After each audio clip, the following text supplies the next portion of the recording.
Good afternoon, my lovely nurses. I hope you are fine and your family is good.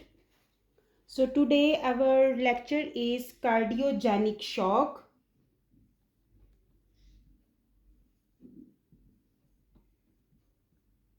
Cardiogenic shock. What is cardiogenic shock? The cardiogenic shock is heart is unable to pump blood. Heart is unable to pump blood efficiently. Heart is unable to pump blood efficiently due to any cardiac emergency. Due to cardiac emergency. For example, our heart normal cardiac output is 4 to 8 liter per minute. But in this cardiogenic shock, the heart is not pumping blood according to this range. The heart is unable to pump blood efficiently, and once the heart is unable to pump blood efficiently, the heart is not the circulatory system will be affected. The blood will not go to the vital organs properly, and what will happen? The patient have many problems due to cardiogenic shock. We will discuss one by one. If the heart will not pump efficiently blood, there is a less cardiac output. So what will happen? The blood pools in the left ventricle and backs into the lungs and back up into the lungs. The blood will not circulate to the vital organs efficiently, and blood pools in the left ventricle and then back up into the lungs. And when the blood back up into the lungs, what will happen? Pulmonary edema and decreased cardiac output. So the heart is unable to pump blood efficiently in cardiogenic shock due to cardiac emergencies. And if the blood is not pumped efficiently, the blood will not go to the vital organs of the body. Then what will happen? Blood pools into the left ventricle and back up into the lungs. And once the blood back up into the lungs, what will happen? Pulmonary edema and the less cardiac output. The blood circulation is not properly going to the vital organs. Now, if there is a pulmonary edema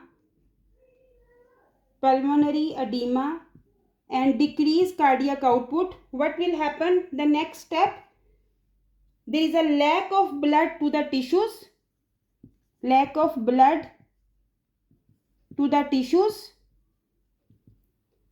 and inadequate oxygen.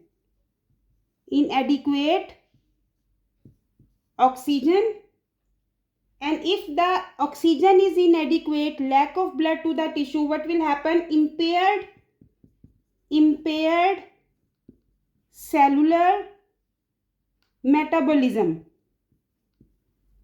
Mean there is our all vital organs like kidneys, lungs, there is all vital organs, circulation is not going properly to the vital organs, and due to this one, the all circulatory system, cellular metabolism will be impaired. So in simple words, we can say the heart cannot pump adequately blood to the body. The heart cannot pump adequate blood to the body. Our all body the blood is not circulating properly, not pumping adequate blood to the body. What's the causes of cardiogenic shock? Causes of cardiogenic shock is MI, myocardial infarction or myocardial ischemia. Number 2, cardiac tamponade. cardiac tamponade. Number 3, pulmonary embolism. Number 4, myocarditis. And left side heart failure. Left side heart failure. This is the reason, this is the causes why a patient have cardiogenic shock. In these diseases, patients have the risk of cardiogenic shock. The symptoms. How we will know patient have cardiogenic shock? Very important. Keep in your mind 3 words: hypo, tachy, and then again tachy. Hypo mean hypotension, tachycardia, increase heart rate, and tachypnea, increase respiratory rate. Now the tachycardia is rapid and weak pulse. Weak pulse. The tachypnea respiration is fast and shallow. Fast and shallow. So hypotension, low blood pressure, tachycardia, the heart rate will be rapid and weak pulse, and tachypnea is fast and shallow respiratory rate. Then diaphoresis, sweating, cool clammy skin, and arrhythmias. If heart rate is not, there is a tachycardia, there is tachypnea, so patient have arrhythmias. What's the treatment? How we will treat the cardiogenic shock? So, support the heart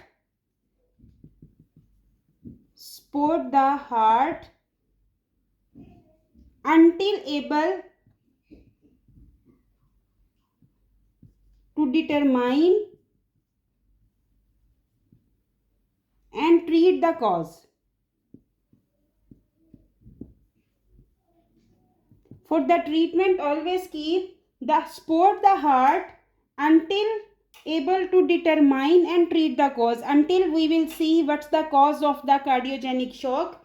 As I told you, there is many causes of cardiogenic shock. So first, support the heart and check what's the cause of the cardiogenic shock and treat accordingly.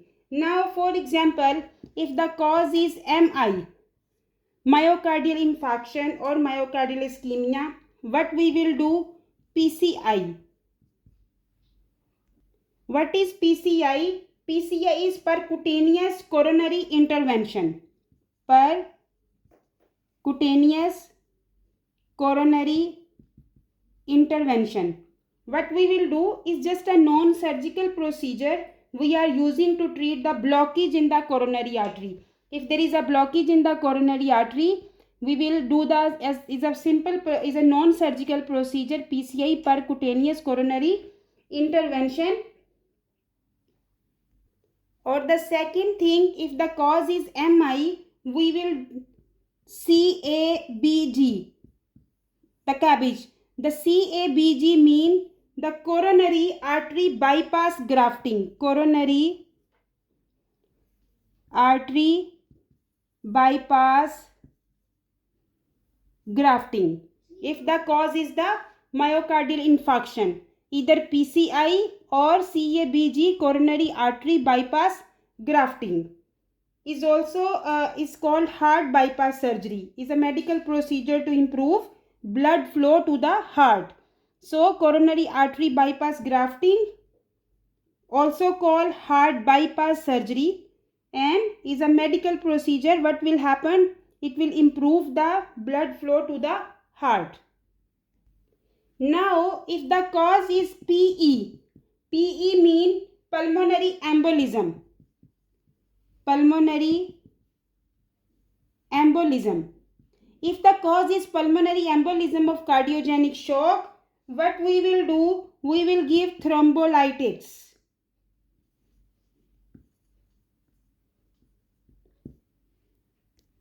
So what thrombolytics will do, these are the medication thrombolytics. We are also telling them fibrinolytic therapy. The thrombolytics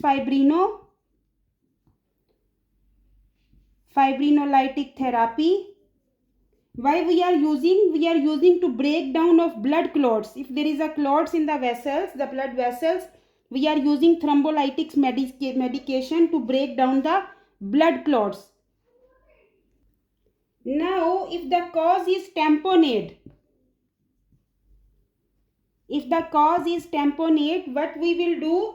Pericardio synthesis. What is pericardio synthesis? The pericardio synthesis is a procedure. What we are doing in this procedure? Remove pericardial fluid.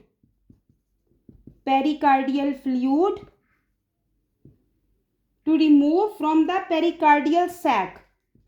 So there is a fluid. This tamponade means there is a fluid in the pericardial sac, and we are doing pericardio synthesis to remove the fluid from the pericardial sac. It is also performed in the setting of cardiac tamponade to correct hypotension, because in the cardiogenic shock I told you hypotension. So we are doing pericardio synthesis to remove pericardial fluid from the pericardial sac. What we will do after this pericardio synthesis? It will correct the hypotension and it will increase the cardiac output. So if the cause is tamponade, we will do the pericardio synthesis. And yes, continuously cardiac monitoring, very important. Oxygen inhalation to correct the perfusion, because patient have less oxygen. There is for example, myocardial ischemia. So oxygen inhalation, continuously cardiac monitoring. So these all nursing care is very important in cardiogenic shock. But this is the main reasons, that the 3 reasons I told you, the tamponade, MI. These are the main reason patient have cardiogenic shock. So we will treat the cardiogenic shock according to the causes. I hope you like the lecture. If you like the lecture, please share and subscribe my YouTube channel. And don't forget to push the icon bell button so you can receive my coming videos notification. Thank you very much. Take care of yourself and Allah Hafiz.